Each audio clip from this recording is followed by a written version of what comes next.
Hi guys! Welcome back to another episode of the Storytime Society. I'm your host Jamie and I'm so happy you're here. I'm so glad you're alive. Thanks for joining another episode. If you haven't already, please press the subscribe button and the like button, and at the end of the episode or whenever you want, let me know what you think about these stories whenever you feel compelled. The theme of the episode is Am I the Asshole? So they're all stories from Am I the Asshole? So let's get right into it, shall we? The title of the first story is Am I the Asshole for Uninviting 25 Family Members to My Wedding 6 Weeks to Showtime? I have had this Halloween wedding planned for 2 years. The venue I wanted has a wait list. All of a sudden, my mom and grandma decided the wedding was satanic and want me to make last-minute changes. I told my mom and my grandma a firm no. 2 years, my family has known about this, and because I have told them that I'm not making changes, my mom's side thought that they would be cute and say that they aren't coming in a random ass power struggle. I told them fine and canceled everyone's invitations who complained or backed my mom or grandma on this. One of my sisters acted like she stepped out of bridesmaid's duties, so I replaced her. It was about 25 people that decided to act stupid at less than the 6-week mark, so I sent out uninvited invitations and I sent out new QR codes for those attending, and the venue will check in by only those to let people in. My aunt, who was one of the uninvited, told me people are allowed to disagree with me, and that doesn't mean that I can pull an invitation from a wedding that they have made plans to attend. I told my aunt that they had 2 years for complaints, but saying you are not going at 6 weeks before my wedding is BS, and everyone effed around and found out. I will not be bullied by my family over this. Ew. That's giving I hate people like that. Like, what are you talking about? First of all, ew. Halloween? Like, who? I don't understand that. I do not understand. How is Halloween satanic? Unless you're doing satanic rituals on Halloween, I guess you could say it's satanic, but like, I just want to dress up in a costume and do Halloween. Hello? I don't think anyone's celebrating or doing Halloween as like a religious celebration, celebrating the devil and his birthday or something. Like, they're just doing, it's Halloween, ooh, spooky, like, let's dress up and watch scary movies. I mean, whatever, if it's not your thing, okay. But yeah, you should have told her 2 years ago rather than 6 weeks. And I personally don't understand the struggle here. Like, I don't really get their point, but you know what? To each their own. I'm not going to be judgmental. I'm going to let them do what they want to do. Although, I kind of am judging because just have fun. Why are you being party poopers? Why are you being party poopers about Halloween? Halloween weddings sound so fun. Like, that would be so fun to go to. I don't know. It's just so stupid to me. I just feel like if you were so concerned, you should have said something. And yeah, okay. All right. So anyways, let's read some comments. Obviously, she's not the asshole. But people are saying, not the asshole. It sounds like a blast. Which bride are you dressing as? And then OP said, a light blue corpse bride dress. And then I'm going to have light blue hair. Love that. Congratulations on your upcoming marriage. Let them boo-hoo about not being there. You're right. They effed around and found out the hard way. They won the prize of being uninvited. Enjoy your epic Halloween, best day of the year in my opinion, wedding. Are your guests dressing in costume as well? Either way, I hope you guys have a fun and wonderful day. This girl said, I had a distant cousin that chose to get married on Halloween under a blood moon. I was in college and not close enough with them to come back for it, but I heard it was super pretty, and that's from the people that are super religious and thought that it was weird. They apparently had fairy lights in the trees and some lights down the sides of the aisle. My cousin did this on Halloween over 30 years ago. I happened to be flying to LA that day for a medical conference, so I got to attend. Sadly, I could not take the costume I wanted, so I just went in scrubs as a surgeon, but it was great and tons of fun. I'm dead. Not the surgeon. I mean, that's kind of nice, though, because then you're just like, whatever. Come as you are.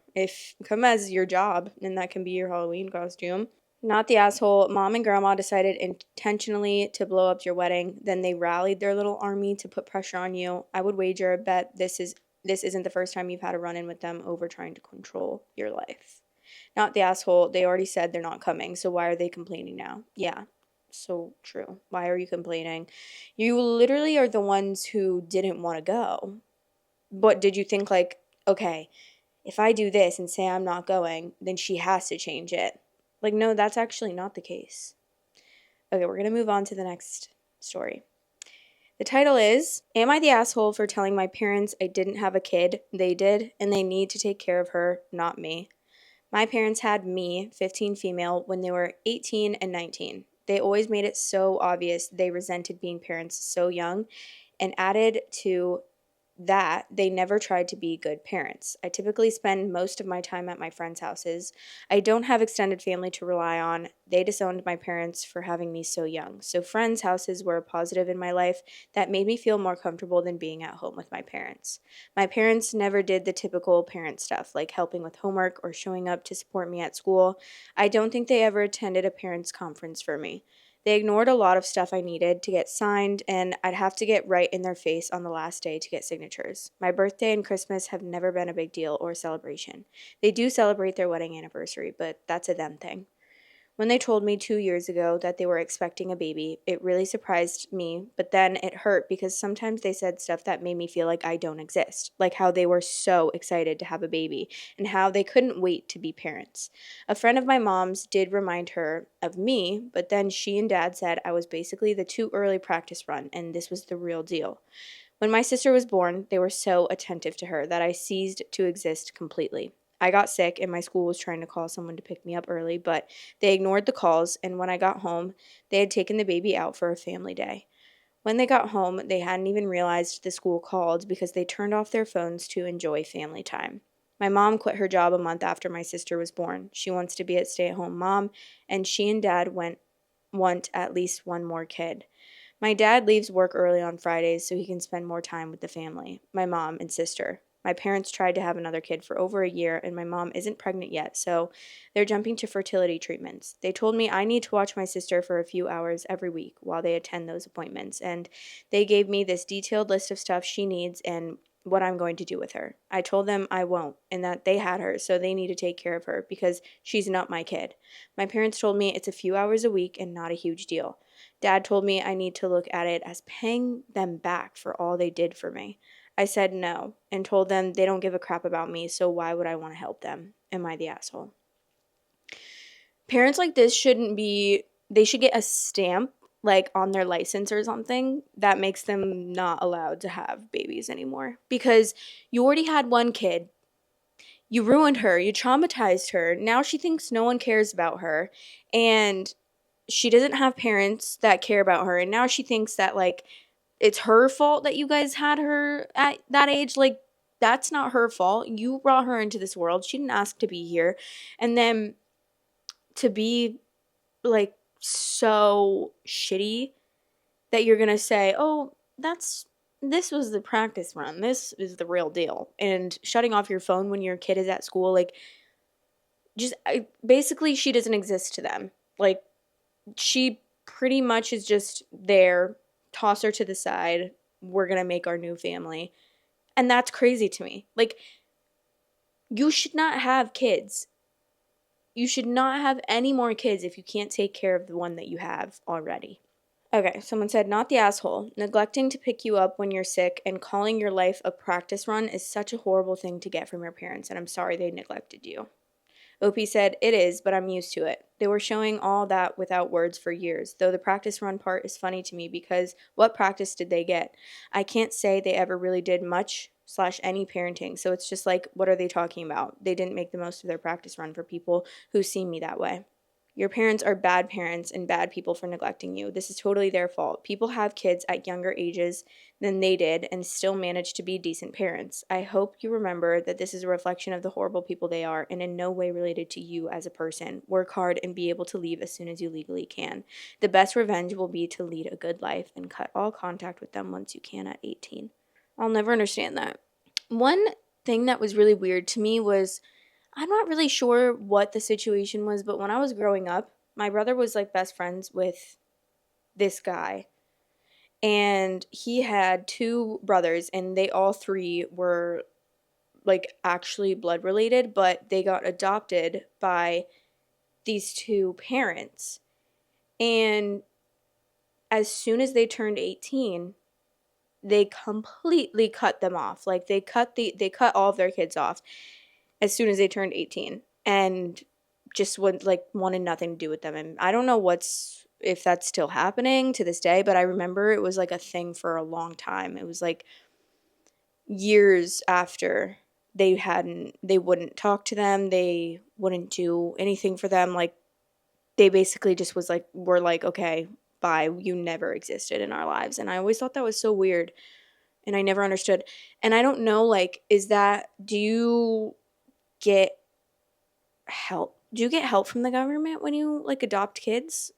I don't know. I don't know how that works. So I don't know if they like were they getting paid monthly, and then they once they turned 18 they don't get paid anymore. So then they were like, bye. Because I know that in like in certain foster home situations, and I'm not sure where this exactly applies. I just know that like my aunt, who was a principal, said that one of her students' parents, not parents, but foster parents, would not adopt, but foster, I keep saying that, foster only like handicap or special needs kids so that they would get paid monthly, because they got like each kid they got a certain amount of money, but they would like treat them like shit. But I don't know if that's the same with like foster kids that aren't special needs.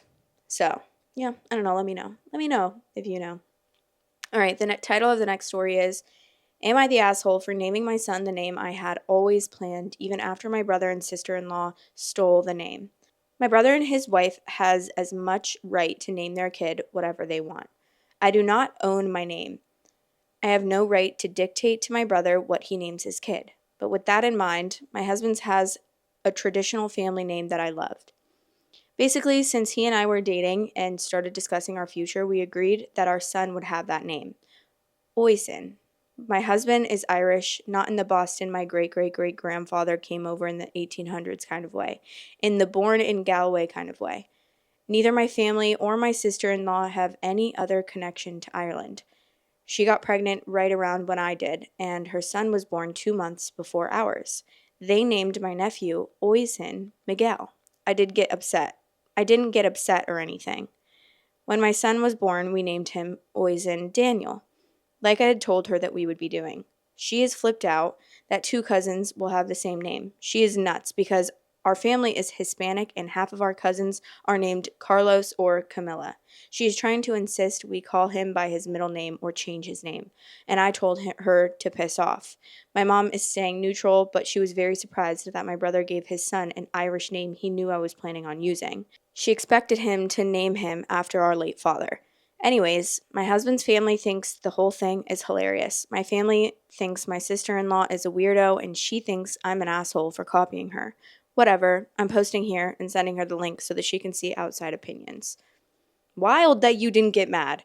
I would be raging at their house outside with a pitchfork protesting. Like, excuse me, you stole my baby's name, and you guys have no relation to Ireland in any way. So you wouldn't even, I would not know this name if I didn't read this story. And I am willing to bet a lot of money that this whatever sister-in-law also wouldn't have known that name without knowing that this girl was going to name her baby this name because her husband is from Ireland.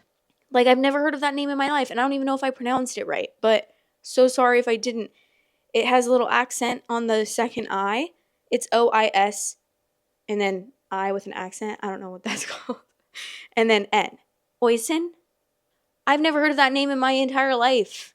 I'm pretty sure she probably hadn't either, but that's so crazy to me that people genuinely steal names that, like, of their family members. Like, it's different if it's like Brad and then it's like, oh, I'm naming my kid Brad too. Okay. T, do it. Or like Sam or something. or even Jamie, like something so basic. Okay, whatever. But you're going to sit here and take like a Irish name and name your kid that, knowing that your family member wants to name their kid that. It's just so weird to me. And then not even having any relation as well. Like, that's so weird. It's not even your culture, and you're like stealing that name. I mean, oh, that's so weird. I really hate that. Okay, let's read some of the comments. Not the asshole. She effed around and found out by using the name you wanted, expecting you to have to change yours. I love that you didn't let it phase you and named your child as intended. She'll continue to flip out, and you can just continue to repeat. You knew that we were going to name our child. You chose to use the same name, so you knew this in advance, and that's your decision. It's not my problem. Right. This OP is so cool. I'm gonna need to borrow some of that chill. Also, nothing solidifies husband's Irish heritage than the family finding this whole situation hilarious. Trust the Irish to take the piss out of everything. I still can't remember how to pronounce Ireland. I don't think they say Irish. Ireland. But I don't think they say Irish. Do they? I don't know. I love Irish accents. I wish I had one. I'm going to go live in Ireland for 2 years and make myself have one. Okay, this person said, your husband's family is right. So is your family. She doesn't own the name, and if she's going to pretend that Moses had a third tablet saying that people own names, then she's admitting she was completely in the wrong to give her child a name she knew you wanted to use for yours. She sounds childish and petty, not the asshole she is. Dude. I'm too stubborn for that. I'm way too stubborn, and like I would be yelling at her. I would be yelling in her face. I'd be like, "You're dumb. You're so I don't even know. I don't even know what I would say, but I would be calling her so many names, and I'd be like, "You are so dumb. Like, I cannot believe that you took my kid's name that I was going to name my kid because my husband is from Ireland, and I'd be pissed in the first place that she stole the name. Like, I still wouldn't be able to get over that. I would literally not talk to these people. Sound actually insane. They sound like they need to be evaluated immediately. Okay, we're going to move on to the next story, though. The title is, Am I the asshole for telling my wife she's effing wrong and that my mom is right? I, 35 male, have been married to my wife, 32 female, for 5 years, and we've been struggling financially for the past few months. I lost my job about 3 months ago, and while I've found part-time work, it doesn't pay nearly as much as before. We've had to cut back on a lot of things, but it feels like no matter what we do, we're still living paycheck to paycheck, even pulling from savings. Recently, my mom, 65 female, came over to visit, and she noticed how stressed I was about the money situation. She offered some advice on how we could save money. Things like cutting down on takeout, meal prepping to avoid buying groceries multiple times a week, and switching to cheaper brands. My mom has always been frugal, especially when she was raising me and my siblings on a tight budget. I thought it made sense, especially since we're really trying to save wherever we can. I asked if she was willing to go through our spending and show where we could cut down. My wife agreed with this. She made a whole spreadsheet about our spending, and we are spending way too much on fun stuff. We don't need Starbucks every day and so on. It also became apparent that most of the fun spending was my wife's. To be honest, my wife didn't take the breakdown well and started arguing with my mom that her spreadsheet was wrong. She said that my mom's way of doing this is outdated and doesn't work for us. She doesn't want to give up buying organic produce, and she likes having variety in what we eat each week. I tried to explain that we need to make some sacrifices if we want to get out of this financial hole, but she kept insisting that things weren't as bad as I was making them out to be, and that we just needed to ride it out. My mom left at this point, and we were still arguing, and she told me she can't give up her takeout. She also went on about my mom being wrong. That's when I lost my patience and said, "You're effing wrong. My mom is right. She managed to raise 3 kids on one income, and we can't even cut back on groceries for a few months."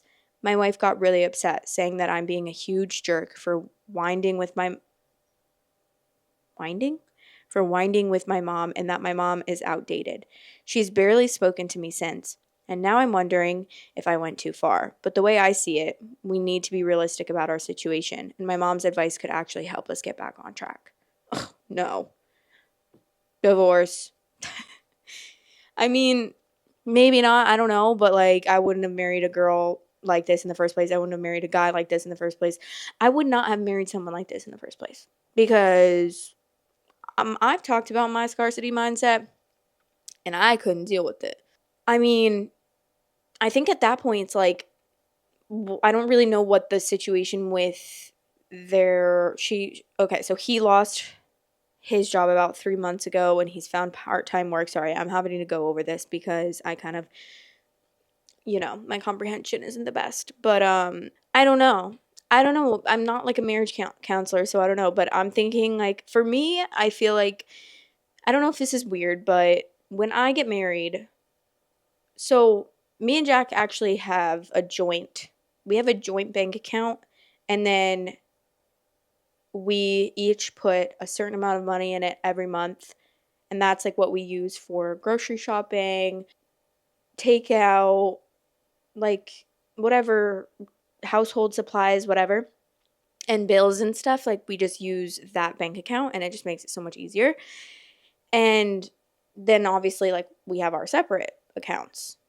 And I feel like that's just how I would want to keep it when we're married because I don't know. I just feel like I know that he would never like spend my money. Also, he makes way more than I do, but I know that he would never spend my money or anything. And like I know that I don't have to worry about that. So like obviously, otherwise I wouldn't ever even think about I wouldn't be dating him if I thought that he would be spending like if he would just spend all my money. That'd be crazy.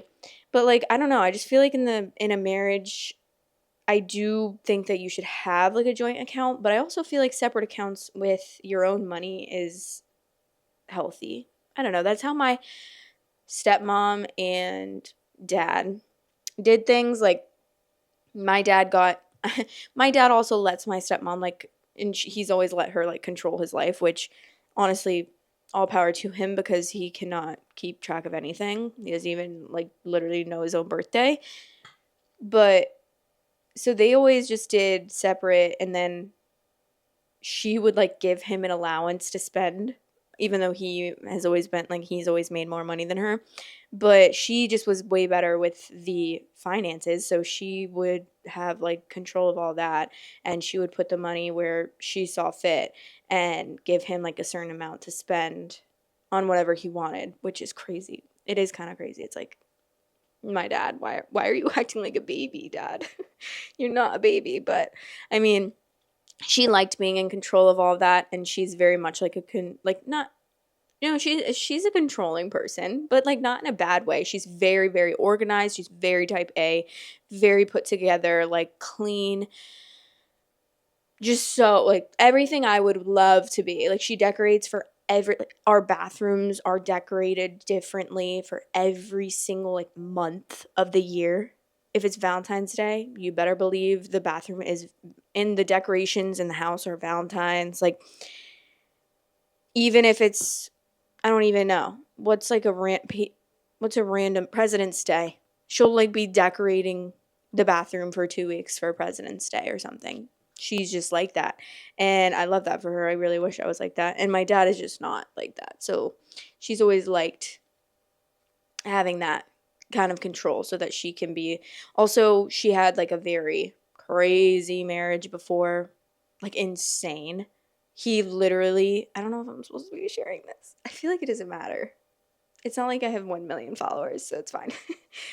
It's not that crazy, but like I don't know if she definitely didn't tell me this in confidence, like but I just a lot like everyone knows that this happened, but I just feel like I don't know, I feel bad sometimes sharing information online when it's not my information to share, but at the same time it's like what's going to happen?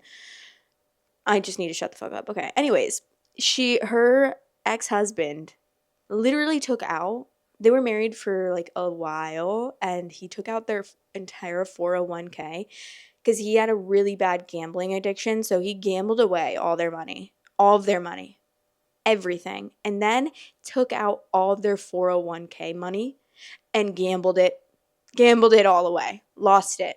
So they had $0, literally $0 left in their they had to file bankruptcy. It was crazy. Like, that's insane to me. That's my biggest fear. Are you kidding me? The fact that that kind of stuff happens in a marriage, it's like, were there not red flags? Because that scares me. That, like, if there weren't red flags and you didn't kind of know that with like a little bit before you guys got married that something may happen like that, you know? Because that genuinely terrifies me, that you can be in love and having kids with this guy, married for years and years and years, and then, oh, he just becomes a gambling addict and literally gambles away your entire life savings and your retirement from when you're older, and then you have to file bankruptcy. That's just wild to me. But also, finances are like the number one, and I'm quoting this literally out of my asshole, so I could be so wrong, but I'm pretty sure finances are like the number one reason for divorce. And I believe that. So I don't even need to look it up or fact check it, because that's the number one reason that I would get divorced. So, anyways, some comments. Not the asshole. Your wife agreed to go through your budget with your mom. Your mom took the time and effort to review things, and then it sounds like your wife was very rude and dismissive. As far as I know, math hasn't changed that much in the last 30 years, so it's not clear how your mom's views are outdated. You're right, math didn't change. The solution is simple, even if it is unpleasant for a bit. Girl, I wish I could get Starbucks every day.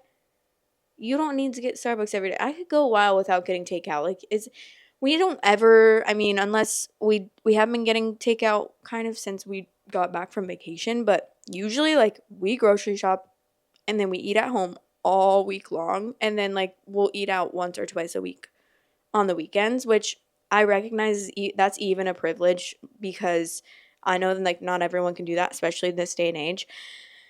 But we try to, like, not do it as much as possible, because we just want to not, I don't know, it's expensive now. Like, everything's doubled in price.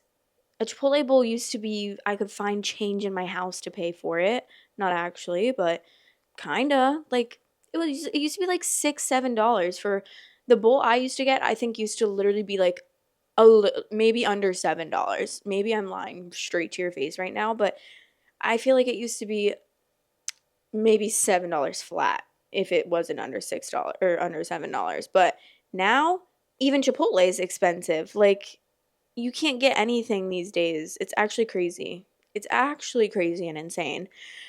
Like, bring back 50-cent burgers. Bring back 2-cent gas prices. I literally wasn't alive for any of that, but please bring it back. I beg. Okay. OP said, or wait, this person said she was fine with your mom's help until it showed where the money is really going. Most of us have been in your shoes one time or another. Tightening up the financial belt is hard, but you do what you have to do to get by. In my experience, after living with less, you actually prefer it. If we get takeout, it's a treat, and planning meals ahead saves a lot of money. Good luck.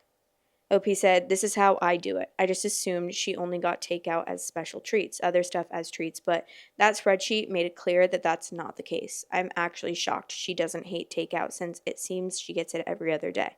I just don't understand why you guys can't just get a joint bank account and then 2 separate bank accounts, and then you guys add up, like, necessities and how much you need for everything, for all of your bills and for things like that. You split that, whatever, however you pay for stuff, you put that in the joint bank account, and then whatever is left, put some in savings. If there's nothing left, then there's nothing left, and then you can't spend any, or you can't save any. You know what I mean? I don't know. I guess the wife just isn't down for that, so she would probably be really mad if that were the case, but I feel like you just need to add up your bills and be like, this is how much we need, so when you get paid, like, you need to put this amount in the account, and you can't spend it. I don't know. I feel like it's such a simple solution, but the fact that she's, like, denying it, like, okay, then I don't know, what do you get a second job then? I don't know. That's crazy. This person said, the person you marry is the most important financial decision of your life. I would be furious if I was struggling to bring in money and my spouse was wasting money on takeout. I was financially abused by my husband. What your wife is doing also was done to me. I mean, I don't know does she not have a job? Maybe? Because he never said she had a job. He just said that he lost his job and then he's been, like, finding part-time work, but I don't know what her deal is, so that would be Good to know. I would not call what the wife has done in the past as abuse. There obviously was some ignorance of their financial situation on both sides. However, now that they have had the conversation, if she still continues to buy takeout all the time and spend excessively, then I think you could label that as abuse, which I think she's going to. So, premeditated.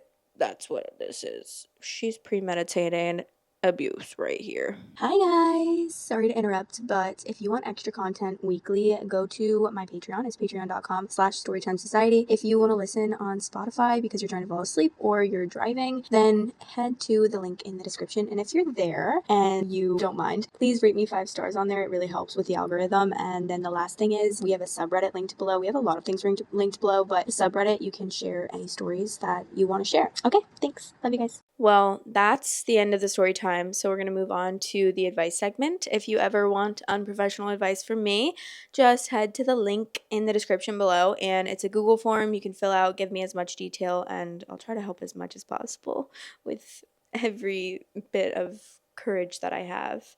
Okay, this says, "Hi Jamie, I love your account. Keep it up. And on to my situation. I started uni this year, and I'm friendly with everyone in my degree. That includes this one guy. Now we're in second semester and I have a few more classes with that guy. A few weeks ago, I was leaving class and he ran after to me and asked if he could join me to eat lunch at the cafeteria. I was heading there anyways. That's not too out of the ordinary. Well, he's been running after me after class every week without fail for a few weeks now, and we've been eating lunch. Long story short, we ended up going bowling, nothing too crazy, just something on campus. I wasn't too sure before, but now I'm pretty sure he likes me. There's things he says and his actions more than anything show it. I won't go into detail. I'm pretty oblivious to things like this, though, so it took me a long time to see it. Bear in mind, I'm a somewhat shy 18-year-old girl, lol. Now you're caught up. Here's my issue. In first semester, I liked him a tiny bit, just from afar, just the idea of him. And then in second semester, the early weeks when he would catch up with me after class, when I was so certain he was just being friendly, I liked him. I noticed little things about his personality that I liked, his casual confidence. I found him funny, and I allowed myself to feel like this because in my mind he was unattainable, and just in general, off limits. But the turning point was when after a few weeks of our lunches, I decided to not run after class and be chased by him. I instead waited for him and brought up bowling. It wasn't out of the blue because we had previously made a joke about bowling. I was so nervous approaching him, but my friends had convinced me to do it.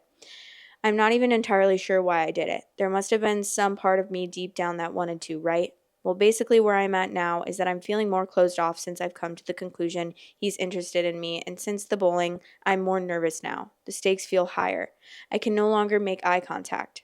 I can feel him be more nervous too, which is turning me off as well. Sorry if that makes me a shitty person. How can I go back to the regular dynamic while still entertaining a possibility for a future relationship? I just feel like it's moving too fast, and we're literally just friends as of right now. I don't know why this is how it works in my mind. I just hate myself for feeling cringed out. That might be the best way to put it. What I need to know is, how do we progress? It's Tuesday right now, and I'm hoping to do something with him later this week. But what do we do? Last time he texted me, he said I should choose what we do. What's something casual? Do we hang out and do something where not a lot of talking is required, like movies or a specific activity? Or do we do something where we can talk, like walking around a park? Definitely not a cafe. I can't just sit and talk. If I have to talk, I must walk. I just honestly don't know what to talk about with him anymore. All we have done is talked. He asks me so many questions about myself, and I just don't know anymore. I have no experience in this area, absolutely none. I can't picture myself in a relationship with him because I can't picture myself in a relationship with anyone. This week, for the first time, I didn't have lunch with him. Help, please. Sorry for the ramble. Reminder, I need hangout ideas, but some general advice for how I'm feeling would be deeply appreciated as well. You appear to be so confident in your feelings, and I'm so all over the place. Okay, for the first thing that I have to point out is the pressure that you're putting on yourself to make this maybe a relationship, or try to figure out right now if you like him or if you don't, or if you're cringed out by him, or if you guys should be in a relationship. And I totally understand. You're 18, I totally get it. It's so normal to feel that way and to be that way, but I just want to say, take the pressure off and just realize that you don't have to figure it out right now. You honestly don't even you don't have to figure it out in the near future if you don't want to. I would just say, like, I think that the fun part that you were having fun with was just being casual and being able to feel relaxed. And once you felt like there was pressure put on it, that's when you started freaking out and almost like not liking him anymore. Like, you didn't even, like, as soon as you realized there's pressure or maybe things could continue and grow into a relationship, that's when you like shut off completely, which does show me that you're probably not ready for a relationship, and that's totally like that's totally fine. I honestly would say don't get in a relationship at this age, because I think this is like a really fun age. You're 18 years old. You should explore life. You should explore still being a teenager, your last years of being a teenager. You're at university, so I'm assuming you're meeting new people, and I would just keep yourself like open and try to not put pressure on things. That's like one thing that I know 100%. And don't even think about a relationship, because just as you said, like, you're not ready for a relationship, and that's totally fine. And just realize that, like, it's okay. You don't need to be in a relationship. And even if you feel like you need to be because all of your friends are getting in them, trust me when I tell you, you don't. You're going to want a relationship at some point in your life. You will. And you'll feel that, like, when it comes, you're going to feel like you want to be in a relationship. But if it's something that you're not wanting right now, you don't need to force it. And if you don't like him, you don't need to force it. But you seem to like hanging out with him, and you seem to like being friends with him. So just continue on that path and just don't put too much pressure on it. And yeah, that's really all that I have for that. Like, obviously, I know that you're starting to feel a little bit awkward and a little bit more shy around him, but hopefully with taking pressure off things and kind of like easing your mind and realizing, and maybe even you have a conversation with him about it. Like, you really enjoy hanging out with him and you don't want to like put pressure on anything. But if you could be, maybe that would even like help your guys' relationship, so that you guys would feel more comfortable with each other instead of feeling like nervous around each other or shy around each other now. Because it seems like there's a lot of unspoken things. Maybe that's what's making you guys nervous, because you're both like, neither of you are really saying anything or communicating about how you feel. And maybe if you did, maybe that would help, or maybe it would put an end to things, which I'm not saying like you guys should end things, but it could just end up fizzling out slowly, or it could progress more after that. But I feel like just try to take it a day at a time and a step at a time, rather than thinking like so far into the future. And I know that's a lot easier said than done. And you definitely like, it's hard sometimes to control your brain, but hopefully like me saying this will maybe put it into perspective a little bit. But now on for the hangout ideas. I don't know. Okay. Movies is really like nice if you don't want to talk. I love going to the movies personally. Like, I'm a big movie girl. I love going to the movies. I love getting snacks, going to the movies, eating the snacks, and like, that's so fun to me. And if you really don't feel like talking, that would be a great idea. I think that that would be like what I would do, what I would choose to do. Definitely it's not good for like getting to know each other. Obviously, if you guys had just met, I wouldn't suggest that, but seems like you guys have talked enough, and you guys, kind of need like a little bit of a break from feeling like you need to constantly be having conversation with each other and learning more about each other. And yeah, I think the movies is a really good idea, and I think that's a solid idea to not like have to talk. And you guys can just get some snacks, go to the movies. And I know that's, you already said that, so like this isn't a new idea that I'm giving you, but I think that's a great idea. I would 100% go to the movies and just have a chill, nice, relaxing time. You guys don't have to talk, and you can just watch the movie and have a fun little time with your friend. But yeah, I hope that helped. I hope everything goes well, and your guys' hangout isn't like awkward anymore, because that's like the worst feeling. And I'm really interested to see like how the dynamic changes with what you decide to do.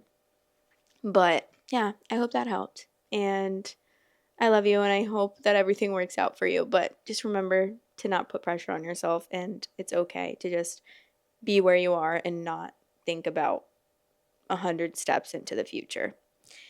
Just focus on yourself and your studies and nurturing friendships, because it's okay to not be in a relationship, especially at 18 years old.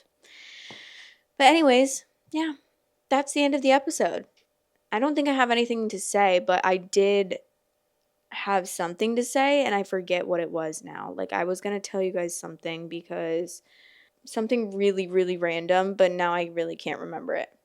But anyways, I hope that you guys enjoyed this episode. Let me know what you thought about the stories that we talked about today, and let me know if you have any other suggestions for content, themes. Also, I should mention that okay, some of you might know I started a vlog channel like a month ago. I posted one vlog and then I ghosted it for like a month. So sorry about that. But it's linked in the description below. So if you want to follow me on there, I literally have like 70 subscribers on there. It's like a tiny little community, but I really want to start posting on there more. But vlogs, like I want to do vlogs, but I can't do vlogs that often because I'm doing most of the same stuff every week. Like I'm just living my life in the same exact way. Pretty much I have a routine. I guess I could have vlogged like our trip to Savannah. That would have been really fun actually. I did vlog it for TikTok, but that's like totally different. But yeah, so I want to start doing more like personal videos. Obviously, I'm going to keep doing these videos the same schedule as always, but I love when you guys comment like that you want to hear more about my personal life because you guys like when I talk about my personal life. That always makes me feel really good because sometimes I get like negative comments about that. Not as often though. I get positive comments a lot more, so but yeah, so I want to do a truth or drink on my other channel, my vlog channel. So I'm putting a link in the description below. There's literally 700 links down there. I'm so sorry, but like I have to. So if you have any questions, it's completely anonymous. So you can literally ask whatever you want, and it's literally whatever you want. Fair game for everything, anything you want to ask. That would be amazing. And yeah, I'm like, okay, I never really talk about on here like my goals with this channel. Obviously, I don't know, like what am I going to talk about every single time? Please guys, please, I really want to grow. Please help. Like no, I'm not going to say that. But I'm really happy with where I am, and I'm really happy with like how I'm growing and everything that's happening. I'm really happy with like where things are right now. But obviously, like, yes, do I want to grow? Yes. Because I've told you guys before, I would love, love, love if YouTube was like my full-time thing and I could just dedicate. I don't like short form content. Obviously, I have to adhere to the short form world. I don't even know if that's the right word to use, but I have to post clips and I have to like do some short form stuff to help my long form content, but I really love long form the most because I feel like it's way easier to connect with you guys, and it's just way more fun for me. I think that I can show my personality a lot more when I'm talking like this rather than I'm filming a 60-second video and I have to get the people's attention within the first 3 seconds, and it's like that's not me though. Like that's just not who I am. I'm not like so like, you know, I'm not that person, and so it can be really hard to like do that for short form. And yeah, so obviously like I want YouTube to be my full time, and obviously it would be really fun like for this, and then also for like my vlog channel to take part in that. But I just always want to cater to my OG audience always. Like I never want to be the type of creator that like I grow and then all of a sudden I'm like, oh guys, I can only post once a month now, sorry, you know what I mean? Like I always, because that's just like so annoying to me. It's like, okay, so I got you where you were so that you can just ditch me and never post content. That literally is why I want to, like, why I support you in the first place. I hate that. So obviously I always want to like keep posting on here and like keeping my schedule on here. And honestly, the schedule with every day really is, so it's like going very well. I don't feel overwhelmed at all. I do most of everything Monday, Tuesday, Wednesday, and I feel really like fine about it. And I don't ever feel like I'm getting like burned out, which hopefully stays with me. And I think it will. Like, I think the way that I've set my schedule up will keep me to not like burn out. That goes to say what I've been literally like, I don't know why I just had to rant about that for so long. My goal for this year, which I'm literally reaching for the stars. Okay. Just recognize that I'm reaching for the stars. I am, so that maybe I land on the moon. You know what I mean? Obviously, I'm at like 13,000 subscribers right now, which love you so much. And my goal for this year is going to sound crazy, 100,000 subscribers. Ooh, crazy, I know. But, you know, reach for the stars so that maybe you land on the moon. Like, I feel like if I do that, obviously I can't really control that. Like, I'm doing everything I can to reach those goals, and there's nothing really I can do other than just like keep being me and keep putting content out, and hopefully you guys keep loving it and keep watching, because that's all I can really hope for. And I always really appreciate the support that you guys give, and I'm always going to appreciate that. Like, it's been what, a year almost? Wait, no, almost a year since I started this podcast. I think we're like 10 months in. I think I love it, and I love you guys. So that's really all. I don't really know if I got what I wanted to say out in that, but I tried my best. So love you guys, and I'll talk to you in the next episode. Bye. Love you guys. Thanks for watching. Please like, comment, and subscribe.